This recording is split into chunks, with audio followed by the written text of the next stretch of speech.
అదే RTV app వార్తల్ని క్షణాల్లో చదివే అవకాశం ఉంటుంది. ఒక న్యూస్ పేపర్, ఒక టెలివిజన్ ఛానల్ మీ చేతుల్లో ఎప్పుడూ ఉంటాయి. అఖిల భారత్ కాంగ్రెస్ పార్టీ తెలంగాణ ప్రదేశ్ కాంగ్రెస్ కమిటీ పిలుపులో భాగంగా ఏఎస్ అధ్యక్షులు మల్లికార్జున్ ఖార్గే గారు, అగ్రనేత సోనియా గాంధీ గారు, రాహుల్ గాంధీ గారు, ప్రియాంక గాంధీ గారు, రాష్ట్రానికి సంబంధించినటువంటి పెద్దలు రేవంత్ రెడ్డి గారు, గౌరవ ముఖ్యమంత్రి పిసి అధ్యక్షులు మహేష్ కుమార్ గౌడ్ గారు గత వారం రోజులుగా భారతీయ జనతా పార్టీలో రెండో స్థానంలో ఉన్నటువంటి, ఈ దేశానికి హోంశాఖ మార్చిలో ఉన్నటువంటి అమిత్ షా గారు డాక్టర్ బిఆర్ అంబేద్కర్ గారిని అవమానపరిచే విధంగా మాట్లాడిన మాటలకు దేశం యావత్తు కూడా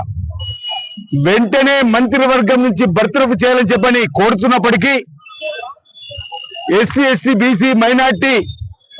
వర్గాలన్నీ కూడా ఏకతాటిపైకి వచ్చి ఇంత అహంకారపూరిత మాట్లాడినటువంటి అమిత్ షాకు తగిన బుద్ధి చెప్పాల్సిందే, మంత్రివర్గం నుంచి తొలగించాలని చెప్పని దేశవ్యాప్తంగా ఆయా నగరాల్లో, పట్టణాల్లో, మండల కేంద్రాల్లో అంబేద్కర్ గారు ఫోటోతో సహా నిరసనలు చేస్తున్నప్పటికీ మోడీ గారు అమిత్ షాను వెనకేసుకురావడానికి తీవ్రంగా తప్పుడుతూ ఈరోజు అన్ని జిల్లా కేంద్రాల్లో ధర్నాలు, అన్ని జిల్లా కేంద్రాల్లో ఉన్నటువంటి గౌరవ కలెక్టర్ ద్వారా రాష్ట్రపతి గారికి ఒక వినతి పత్రాన్ని అంబేద్కర్ గారిని అవమానపరిచినటువంటి అమిత్ షా పై వెంటనే చట్టపరంగా కూడా తగిన చర్యలు తీసుకోవాలని చెప్పని కోరుతూ వెంటనే వారి మంత్రి పదవికి ఉద్వాసన చెప్పాలని చెప్పని ఈరోజు భారత రాష్ట్రపతి గారికి రాజన్న సిరిసిల్ల జిల్లా కాంగ్రెస్ పార్టీ పక్షాన ఓ వినతి పత్రం ఇచ్చే క్రమంలో వేలాది మంది ప్రజల సమక్షంలో ఓ ధర్నాను కూడా నిర్వహించుకొని భారతదేశ ప్రభుత్వానికి గట్టిగా ఓ హెచ్చరికను జారీ చేస్తూ దేవుడి తర్వాత దేవుడిగా పేదోళ్ళు వస్తారు అంబేద్కర్ గారు రచించిన రాజ్యాంగం ఇంతకుముందే పెద్దలు చెప్పినట్టుగా ప్రపంచంలో ఉన్నటువంటి నలుమూలల్లో ఉన్నటువంటి అన్ని రాజ్యాంగాలను, అన్ని గ్రంథాలను పఠించి ఈ దేశంలో ఉన్నటువంటి వివిధ రకాల కులాల సమూహం కానీ, వివిధ రకాల ఉన్నటువంటి మతాల సమూహంలో కూడా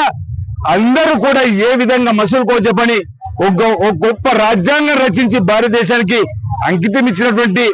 బాబాసాహెబ్ అంబేద్కర్ భారత రత్న రాజ్యాంగ నిర్మాతగా కొలవబరిచే అంబేద్కర్ గారి పైన అహంకారపూరితమైనటువంటి మాటలని చెప్పిన సందర్భంగా రాజధాని సిరిసిల్ల కాంగ్రెస్ పార్టీ పక్షాన అనేక మంది పేదలు మాకు దేవుడు అంబేద్కర్ అని చెప్పండి, వారు రచించినటువంటి రాజ్యాంగ ప్రకారం అనేక హక్కులు ఈరోజు పేదలకు అందినటువంటి దాన్ని గుర్తు చేసుకొని ముందుకు పోతుంటే ఎందుకు ఈ అహంకారపూరిత మాటలు అని చెప్పి, ఎందుకు ఇంత దుర్నీతి ఈరోజు భారతీయ జనతా పార్టీ అని ఈరోజు ఈ సందర్భంగా కాంగ్రెస్ పార్టీ పక్షాన గట్టిగా ఎదిరిస్తూ ప్రశ్నిస్తూ ఇప్పటికే అసెంబ్లీలో కూడా, అసెంబ్లీ ముందర కూడా అనేక రకంగా పోరాటం చేసినప్పటికీ కూడా, దేశవ్యాప్తంగా పోరాటం చేస్తున్నప్పుడు కూడా బీజేపీ దిగిరాకపోవడాన్ని తెప్పడుతూ అది కూడా పేదలకు సంబంధించినటువంటి మనోభావం దెబ్బతీసే విధంగా అమిత్ షా ఏదైతే ఉందో